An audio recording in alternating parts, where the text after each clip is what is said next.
I was sitting in seat 1 for complaining about airline food to the stranger next to me when he smiled and said something that made my blood run cold. "You sound exactly like my daughter, the one I gave up 28 years ago." That's when I realized I wasn't just on a flight to Denver. I was on a collision course with the truth I'd been searching for my entire life. My name is Maya, and for 28 years I lived with a hole in my heart shaped like a question mark. Growing up in Portland with my mom, Linda, I always knew something was missing. Not because she wasn't enough. God knows that woman was superhuman, working double shifts as a nurse, while somehow never missing a single soccer game or school play. But there was always this elephant in the room, this shadow that followed us everywhere we went. When I was little, maybe 5 or 6, I'd ask about my dad the way kids do, innocent, persistent, relentless. "Where's my daddy? Why don't I have a daddy like Emma and Josh?" Mom would get this look, this faraway expression, like she was seeing something painful just over my shoulder. She'd sit me down, smooth my hair, and give me the same answer every time.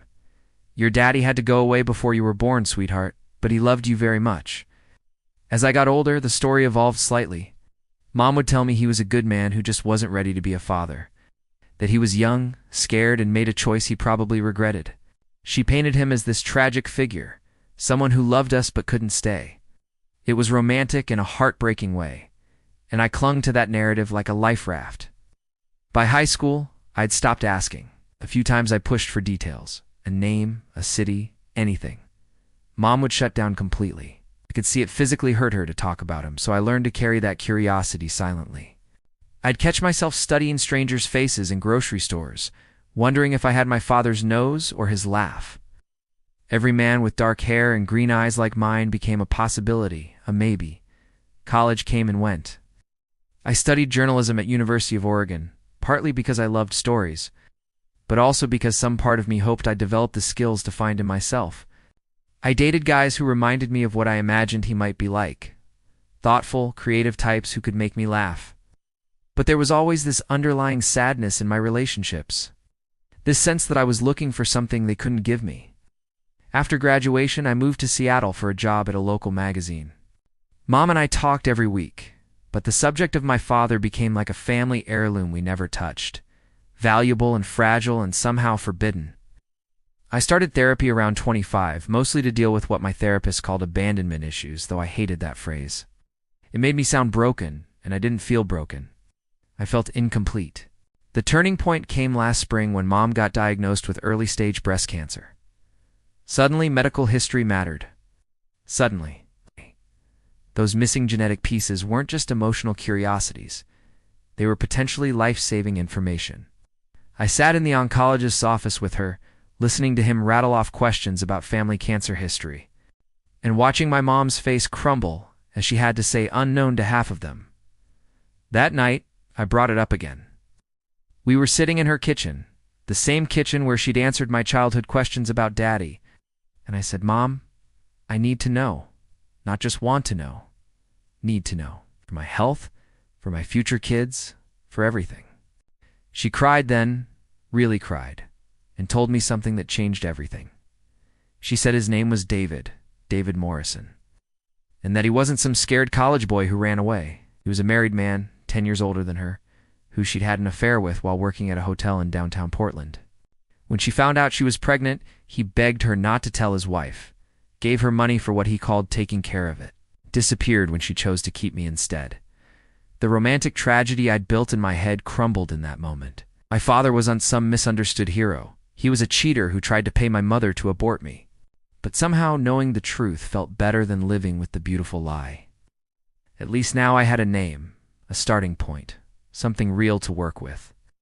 I hired a private investigator the next week. It felt dramatic and slightly ridiculous, like something out of a TV show, but I needed answers. Within a month, she'd found him. David Morrison, now 58, divorced, living in Denver, working as a corporate consultant, 2 adult children from his marriage. My half-siblings, who had no idea I existed.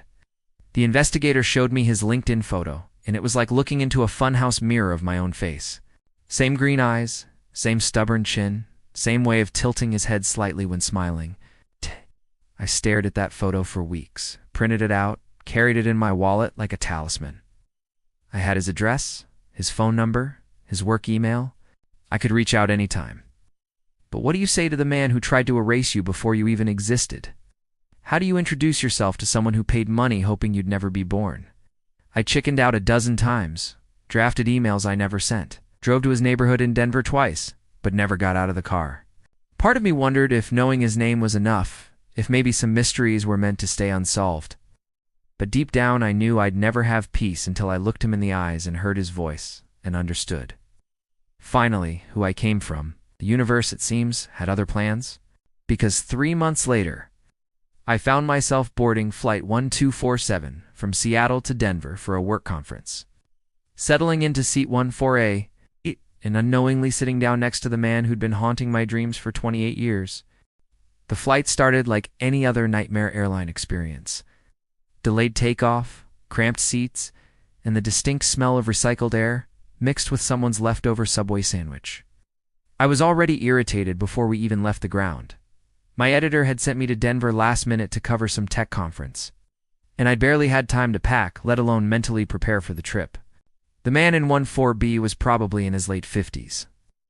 Wearing a rumpled business suit and reading what looked like financial reports.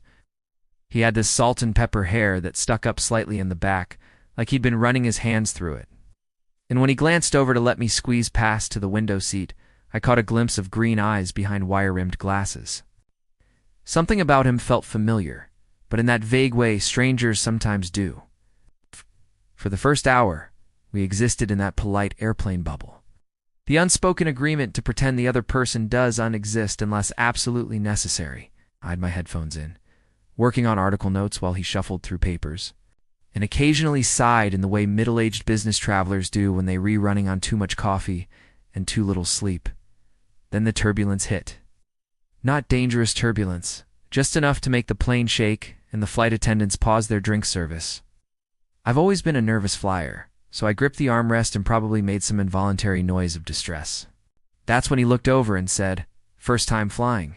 I wish I laughed, trying to play it cool.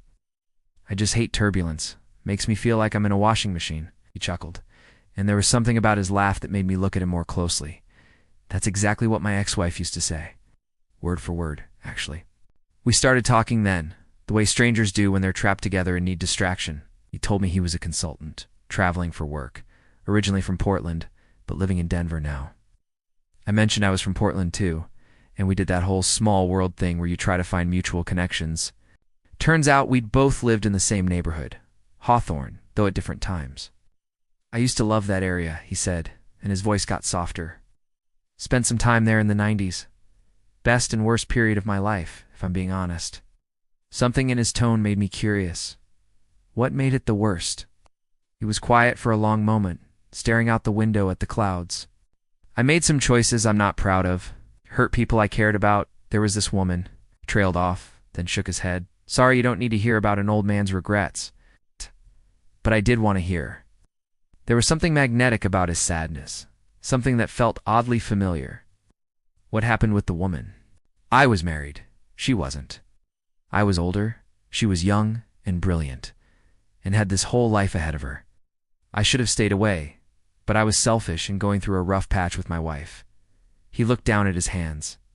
When she got pregnant, I panicked, made it clear I couldn't leave my family, offered to help her, handle the situation. She chose to keep the baby instead. My heart started beating faster. The timeline was right. The location was right. But lots of affairs happen in Portland. Lots of married men abandon pregnant women. I told myself I was being paranoid, seeing connections that weren't there. Did you ever meet the child? I asked, trying to keep my voice steady. No. The word came out sharp, final. I convinced myself it was better that way, cleaner. I told myself I was protecting everyone. My wife, my kids, her, the baby. Really, I was just protecting myself from having to face what I'd done. The plane hit another pocket of turbulence, but I barely noticed. My hands were shaking for entirely different reasons now. Do you ever think about the child? Wonder what happened every day? His voice cracked slightly. Every single day for 28 years? I wonder if it was a boy or a girl, if they're healthy, if they hate me, if they even know I exist. I wonder if their mother ever told them about me or if I'm just this void in their life. 28 years? My hands were full and trembling now. I fumbled for my phone, scrolled to the photo I'd screenshot from his LinkedIn profile months ago. The one I'd stared at hundreds of times, memorizing every line of his face. I held it up next to him, comparing same nose, same chin, same way of pressing his lips together when thinking. What was her name? I whispered. The woman in Portland? He looked at me then, really looked at me for the first time. I watched his eyes travel over my face, taking in details, and I saw the exact moment recognition began to dawn. His face went white. Linda, he said slowly. Her name was Linda Martinez. The world tilted. Not the plane. The entire universe seemed to shift on its axis. My mother's maiden name. My mother, who worked at the Hotel Portland in 1995. My mother, who told me my father was a businessman from out of town. And the baby, I managed to get out. If you had to guess, boy or girl, his hands were shaking now too. I always imagined a girl, don't know why. Just always pictured a little girl with her mother's dark hair and maybe, maybe, my eyes. I reached up and pulled my hair back from my face, letting him see my eyes clearly for the first time. Green eyes, his green eyes, staring back at him from a face that was unmistakably his daughter's. Her name is Maya, I said, my voice barely audible over the airplane engines. The little girl you imagined? Her name is Maya, and she's sitting right next to you. The color drained completely from his face. For a moment, I thought he might pass out. Then he whispered, oh my God, your daughter. The silence that followed my revelation was deafening, even over the hum of jet engines. David, my father, this stranger, this man who'd been haunting my imagination for decades, stared at me like I was a ghost, which in a way I suppose I was. The ghost of a choice he'd tried to bury for 28 years. This can't be happening, he whispered, more to himself than to me. I understood the feeling. Part of me wanted to laugh at the cosmic absurdity of it all. Of all the flights, all the seats, all the possible ways we could have met, it happened like this. Two strangers sharing airplane peanuts and childhood trauma at 30,000 feet. I know how insane this sounds, I said, my voice steadier than I felt. Trust me, I've been looking for you for months. I hired a private investigator. I know where you live, where you work. I've driven past your house twice but never had the courage to knock. His eyes widened. You've been to my house. I never got out of the car, I just... I needed to see where you lived. Try to understand who you were. I pulled out my phone again, showed him the LinkedIn screenshot. I've been carrying this picture around like some kind of weird security blanket. He stared at the photo, then at me, then back at the photo. The resemblance is... it's uncanny. But resemblance isn't proof. People look alike sometimes. Coincidences happen. There it was. Denial. The same self-protection mechanism that had kept him away for 28 years. But I could see the truth dawning in his eyes. The same recognition I'd felt moments earlier. Still, I understood his need for certainty. Hell, I needed it too. You're right, I said. We should be sure. Should get a DNA test. The words hung between us like a challenge. Around us, other passengers were sleeping, watching movies, living their normal lives while mine was being rewritten at 30,000 feet. The flight attendant walked by offering drinks. I almost laughed at how mundane everything seemed while my world was exploding. A DNA test, he repeated slowly, like he was testing how the words tasted. Yes, we should do that. But even as he agreed, I could see the war playing out on his face, hope battling with fear, curiosity wrestling with guilt. This wasn't just about confirming paternity for him. It was about confronting the biggest mistake of his life. Face to face, in the flesh. I need you to know, he said suddenly, his voice urgent. What I did to your mother, to you. It was unforgivable. I was a coward.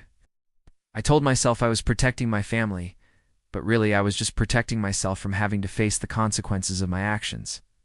I know what you did, I said quietly. Mom told me everything. About the money, about what you wanted her to do. He flinched like I'd slapped him. She kept you anyway. She kept me anyway. We sat with that for a while. The weight of all those years, all those choices, all those what-ifs, pressing down on us in that tiny airplane row.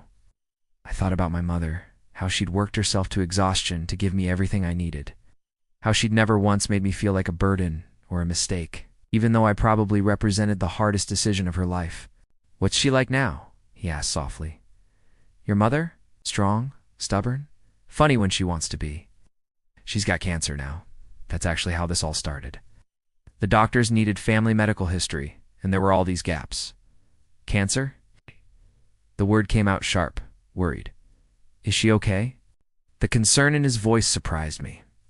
After all these years, he still cared about her. Maybe that's what made the affair feel real to him, what made it more than just a mistake. Maybe he'd actually loved her, in whatever complicated way a married man can love someone he can never really have. "She's going to be fine. Early stage, good prognosis." But it got me thinking about genetics, about what I don't know about half of my medical history. That's when I decided to find you. He nodded, understanding. "What will you tell her about this?" "I don't know yet. She's going to be shocked. She's probably worried about how this affects me, how it affects you. She's protective like that." "She was always protective," he said, and there was so much tenderness in his voice that I felt a stab of something. Jealousy? Grief. From the moment I met her, I could tell she was the kind of person who'd fight tigers for the people she loved. "She'd fought tigers for me," I said. The pilot's voice crackled over the intercom, announcing our descent into Denver. We'd been talking for nearly 2 hours, but it felt like minutes and years simultaneously. Soon we'd be back on solid ground, back in the real world where this bizarre miracle would have to be dealt with practically. "There's a pharmacy in the airport," I said. "CVS, I think. They sell those over-the-counter DNA tests now. You want to do it right away?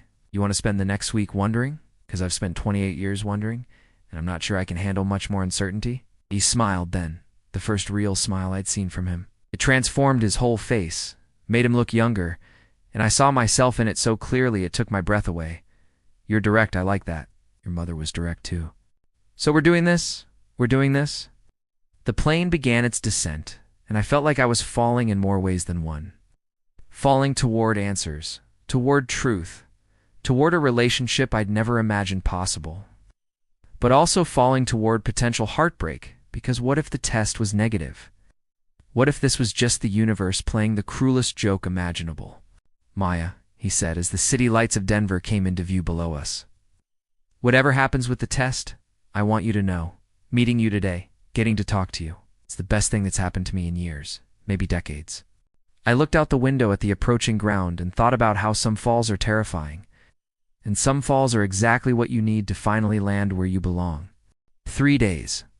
That's how long we had to wait for the DNA results, and those 72 hours felt longer than the previous 28 years combined.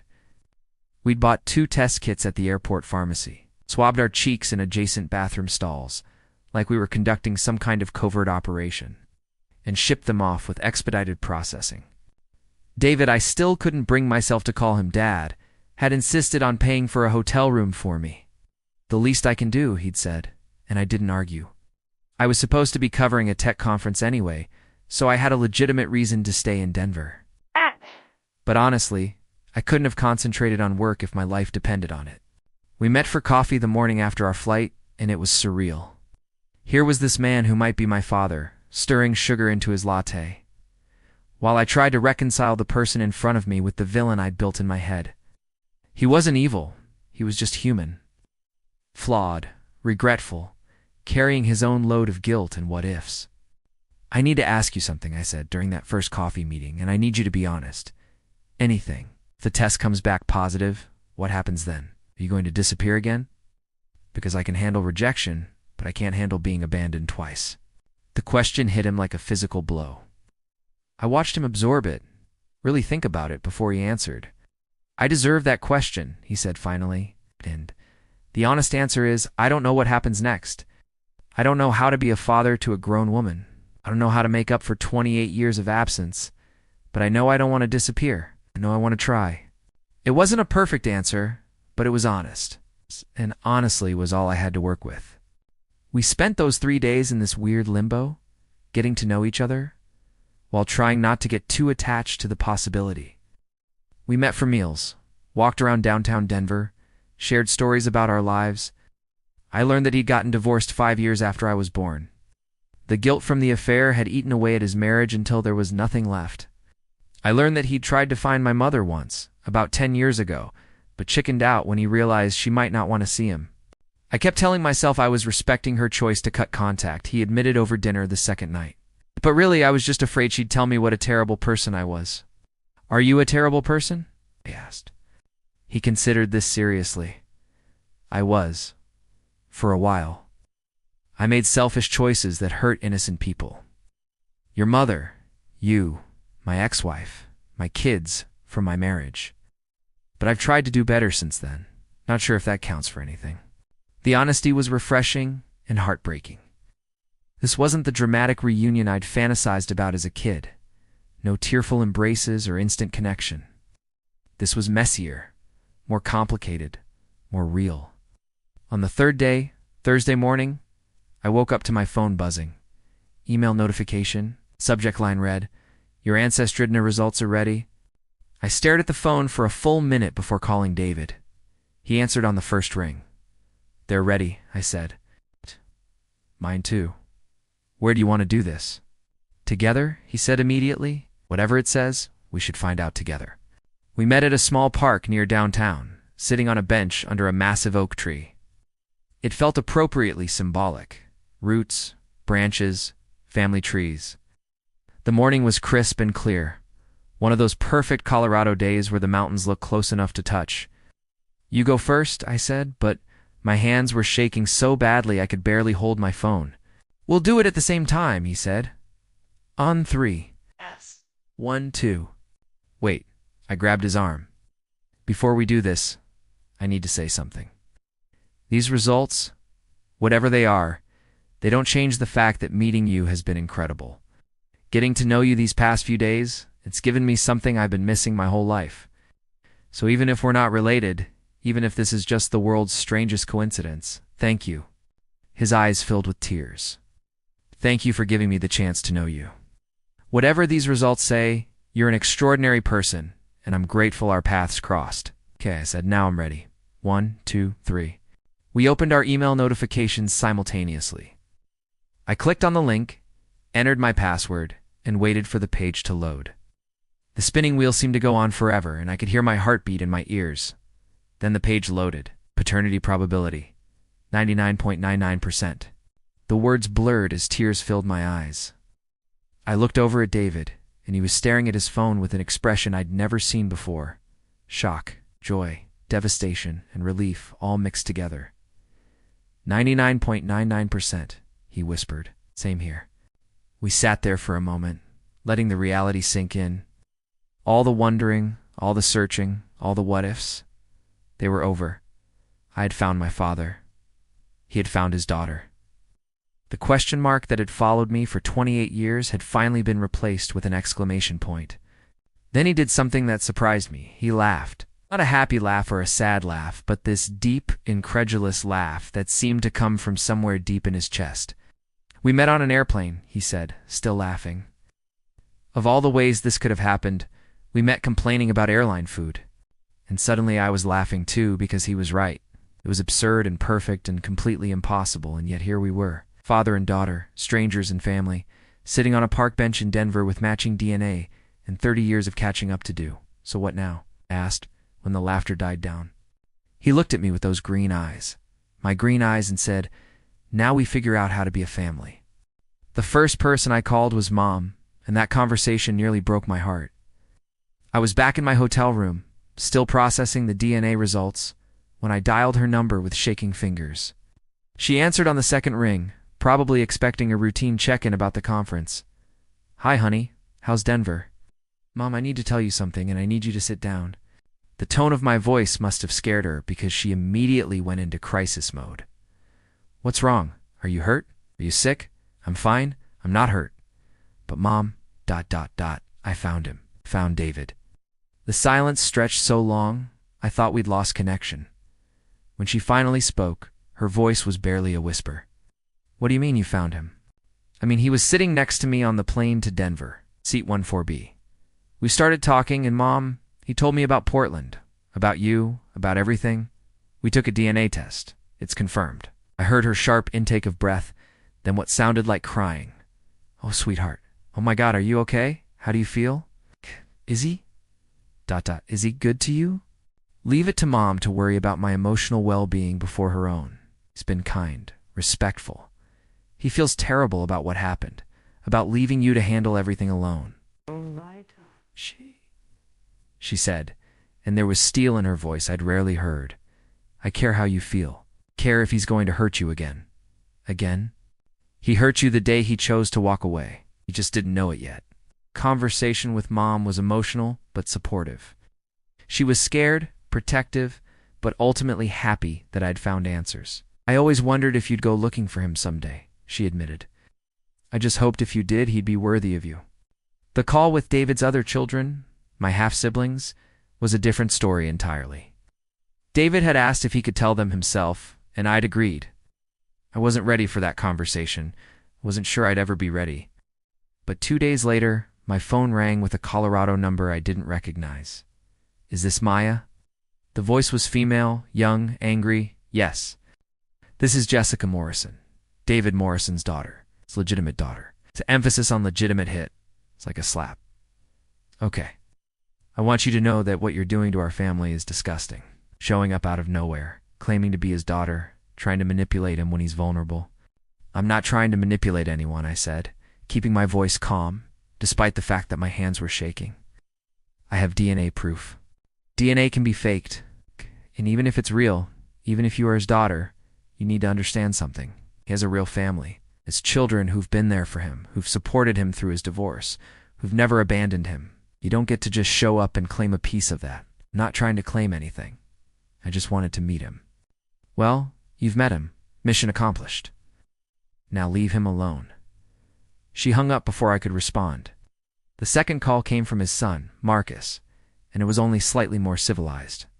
He was less openly hostile than Jessica, but the message was the same. I was an unwelcome intruder in their family narrative. A reminder of their father's infidelity, a complication they didn't need.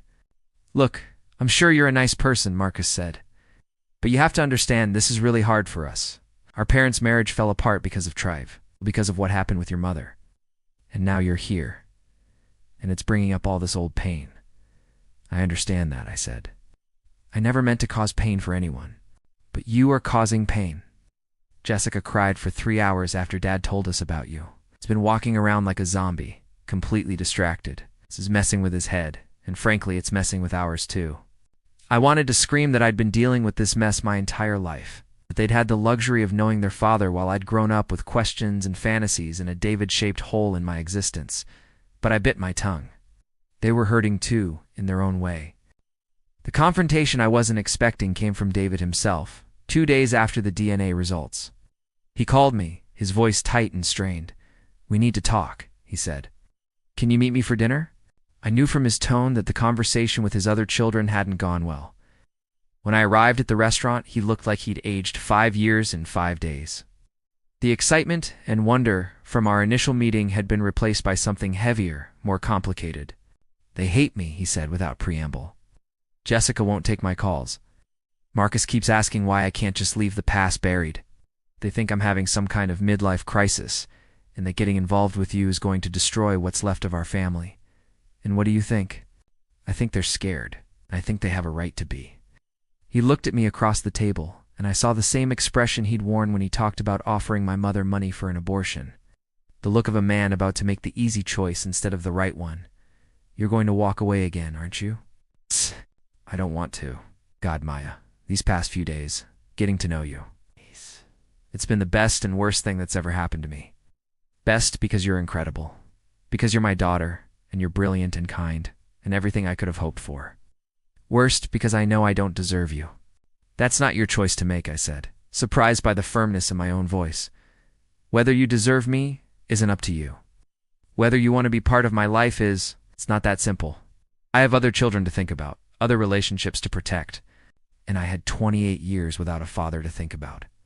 But sure, let's prioritize the feelings of the kids who've never wondered where half their DNA came from. I stood up to leave, but he grabbed my hand. Please don't go, not like this. And don't make me, I said. Don't choose them over me again. The week that followed our dinner was the longest of my life. I flew back to Seattle feeling like I'd been hollowed out and filled with concrete. I'd found my father, confirmed our connection with science, and then watched him struggle with the same cowardice that had defined our relationship from the beginning. I threw myself into work, tried to pretend that meeting David Morrison had been just another weird travel story I'd someday tell at parties. But everywhere I went, I saw reflections of him. In store windows, in the mirror, in the green eyes staring back at me from old photos. The resemblance that had once been a curiosity was now a constant reminder of what I'd almost had. Mom could tell something was wrong during our nightly check-ins, but I couldn't bring myself to tell her about the confrontation with David's other children, about his wavering commitment to being part of my life. She was dealing with chemotherapy and her own recovery. She didn't need my daddy issues on top of everything else. Then, exactly 1 week after I'd returned to Seattle, my phone rang. "Maya, it's David. I know who it is. I need to see you. Can you come back to Denver? Or I can come to Seattle. I can come anywhere." There was something different in his voice. Urgency, determination, something that hadn't been there during our last conversation. What happened? I talked to my therapist. I talked to my ex-wife. Hell, I talked to my pastor, and I haven't been to church in 15 years. And they all told me the same thing. I've been given a second chance that most people never get. I'm about to blow it because I'm scared of disappointing people who are already disappointed in me. And I told Jessica and Marcus that they can accept you as their sister, or they can lose me as their father. But I'm not abandoning you again. I won't do it. I can't do it. I sat down hard on my couch, not trusting my legs to hold me up. You told them that? I told them that. Also told them that they're welcome to get to know you when they're ready. But their approval isn't a requirement for my relationship with my daughter. My daughter. He'd called me his daughter, not the daughter, or this woman who might be related to me. His daughter. How did they take it? Jessica hung up on me, Marcus said. I was being manipulated and making a huge mistake. But you know what? They'll come around or they won't. Either way, I've already made the biggest mistake of my life once, by choosing fear over love. I'm not doing it again. I started crying then, ugly, grateful tears that had been building for a week. Are you sure? Because I can't do this back and forth thing. You,